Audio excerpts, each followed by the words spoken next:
ทุกคนวันนี้เราได้แปลงโฉมไหลรถหุ่นหน้าตัว12 ล้อของเราไม่เลยวันนี้จำแทบไม่ได้กันเลยทุกคน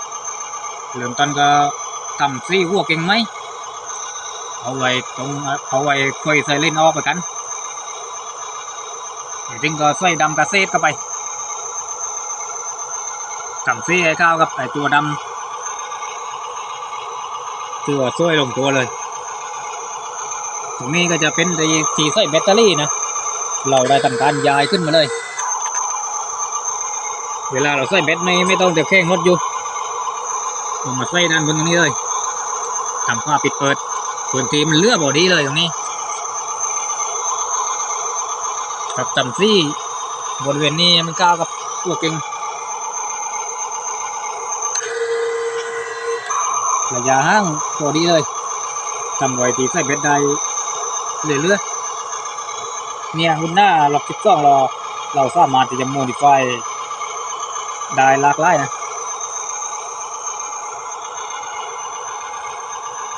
เนี่ยจะได้เราสวยๆในบริษัทเราวิ่งนิน2 คันเลยทีคันนี้ก็ถือว่าตัวได้เยอะเลยนะ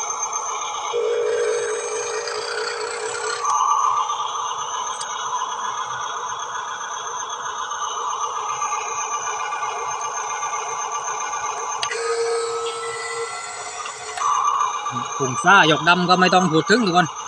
ดูองศายกดำเด้อเลือคือว่าตัวยกดำนี่ขึ้นตรงเลย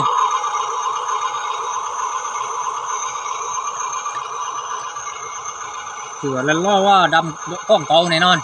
ก้องเดิมแน่นอนนี่สูงร้อยนะ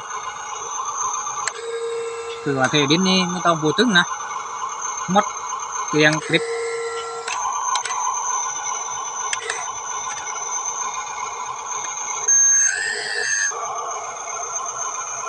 ก็ถือว่าพอดีนะไอ้กับดำตัวนี้ไม่สูงจนเกินไประยะก็ถือว่าโอเคแต่ว่าดำแนวนี้มันสูงว่าไอ้ตัวหัวรถอยู่แล้ว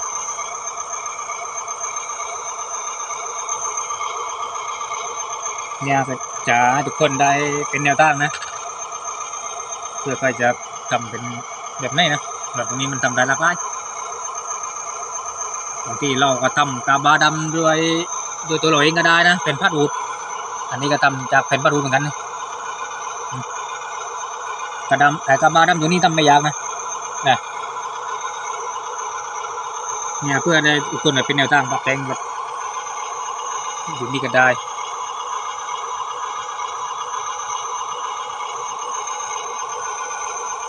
ไอ้ตัวนี้ทำไม่ยากกาบาดำไม่ยาก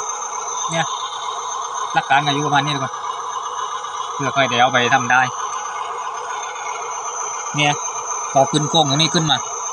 ซึ่งก็ตัดอันนี้มันเป็นเนี่ย1 2 3 4 5 6 7อยู่ประมาณ7 ขั้นนะลูกกระเน่งตรงนี้7 ขั้นซึ่งเอามาเพิ่มโดย1 2 3 4 5ตรงนี้5 ขั้นนะ5 ขั้นแต่ว่าทำให้มันติดกัน